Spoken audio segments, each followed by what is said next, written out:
So guys, what's going on? Welcome back to the channel and welcome back to a new video. And in this one today, it's all the build up to the big game on Monday Night Football. That's right, Manchester United once again have to wait the whole bloody weekend to watch us play. And it feels like it's every other weekend or week we're playing on a Monday night, and I absolutely bloody hate it. You look forward to the weekend, sun's out, you're thinking 5:30 on a Saturday, maybe Sunday 2 p.m, maybe a Super Sunday now and then. No, Monday night once again. It's so shit. Nobody likes Monday night football. It's for the shit teams, really. And probably this is one of the better games this season. That's on a Monday night. Manchester United and Brentford, two good teams actually, so it should be a good game. But I just hate having the whole weekend and then Monday night we play.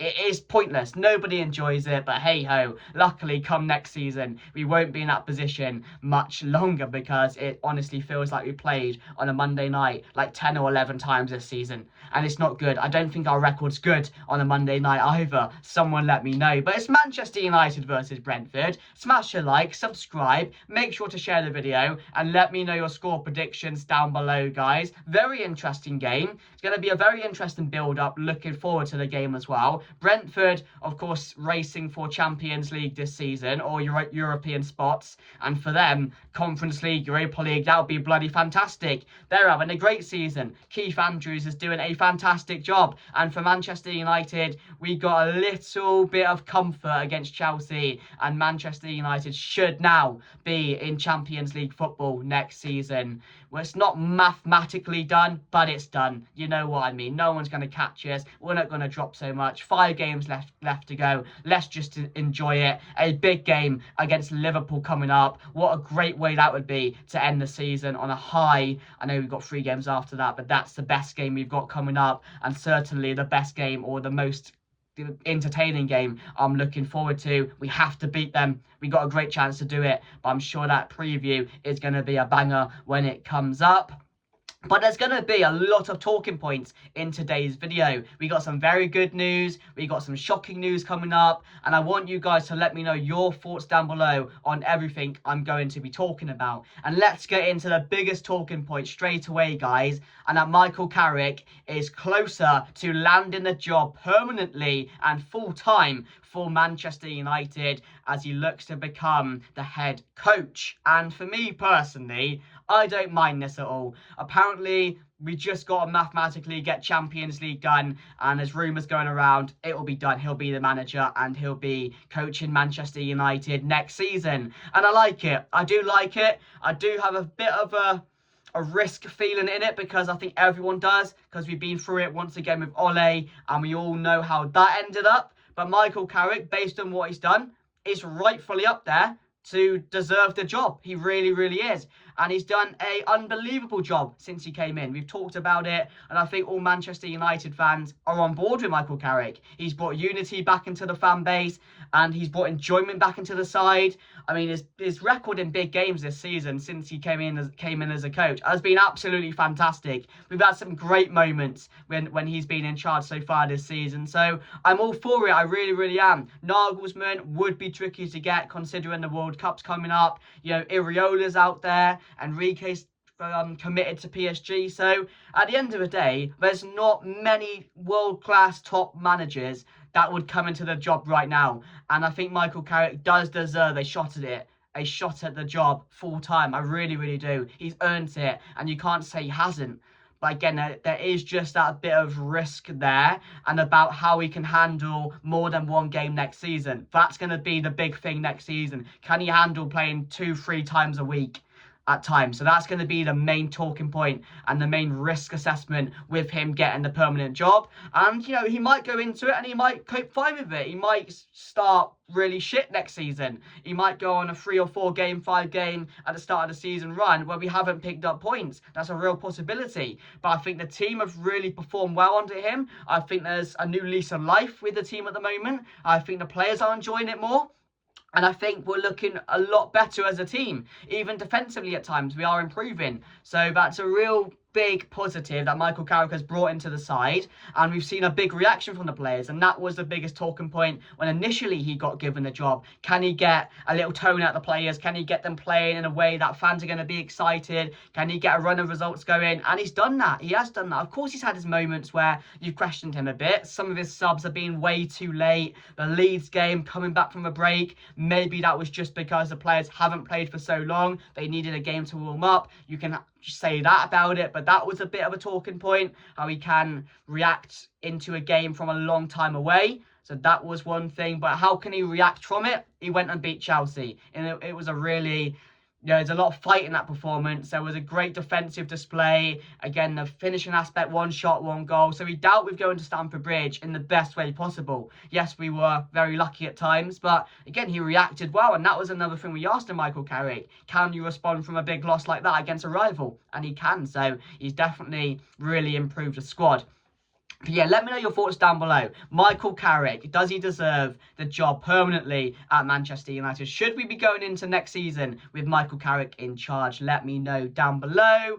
But the next bit of news, Matthias de Ligt has been seen back in training, which again is amazing news. He's been out for such a long time. He's had a big recovery. He's had a few setbacks, but he's back on the grass, which is again really, really good news considering how light we were in defence. Yes, I don't expect him to play maybe for another 2 or 3 games, and then he might start getting minutes off the bench. And I do expect Aiden Heaven to keep his place this week. I do think he really deserves it. Maybe he might go with the same defence, but again, is Martinez out for another game?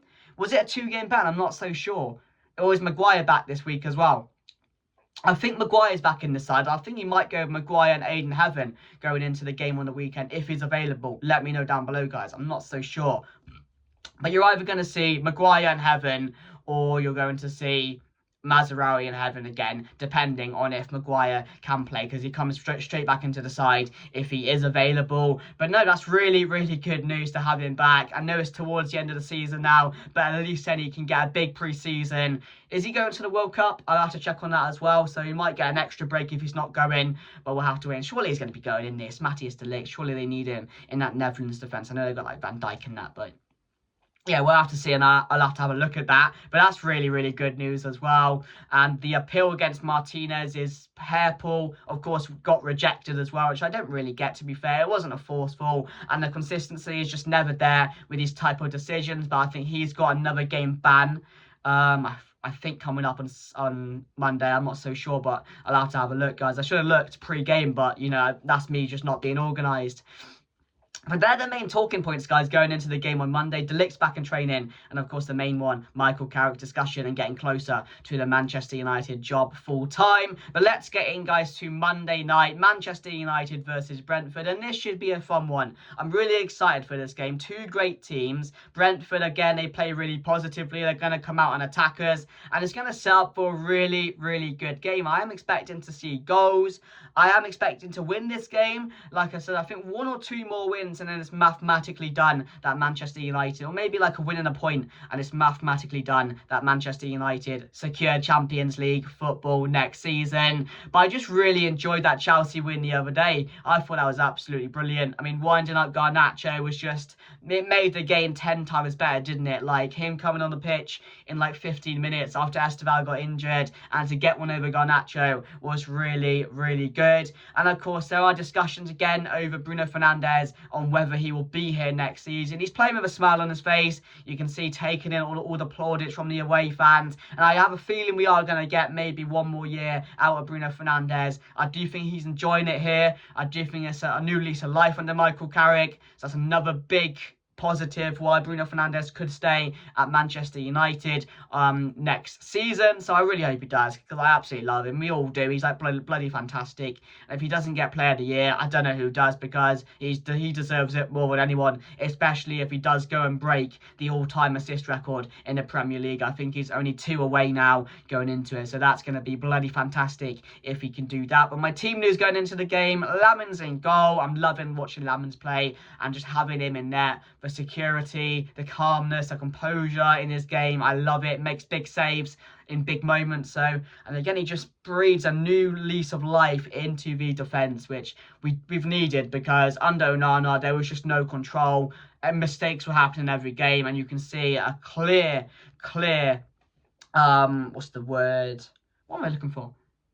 Clear progress in that area where we aren't making mistakes and we are making life easier in net and for our defenders as well. So the back four, like I said, Maguire and Aiden Heaven should keep together with Luke Shaw and Diego Dallo. If Maguire's not available, I expect it to be Mazraoui again, or if Martinez is back, one of those could start. But I'm going to stick with Aiden Heaven in there. I think he deserves it after his last performance. Then I'm going Casemiro and Kobbie Mainoo. It's amazing to have Kobbie Mainoo back in the side. I didn't think he had the best of games against Chelsea, but you can see what he brings to the side when he is in the team, and that's the most key thing about it. We need him, and I think he's going to be a big part of the team next season, alongside hopefully maybe someone like Carlos Baleba, someone like, I know we're not going to be getting Elliot Anderson anymore because he's in pole position to sign for City, but maybe a Tonali, someone like that, and Adam Wharton. I'm excited for the summer and the midfield area on who we could get, because that's quite exciting, isn't it? So I'm going to go Casemiro and Kobbie Mainoo, Bruno Fernandes.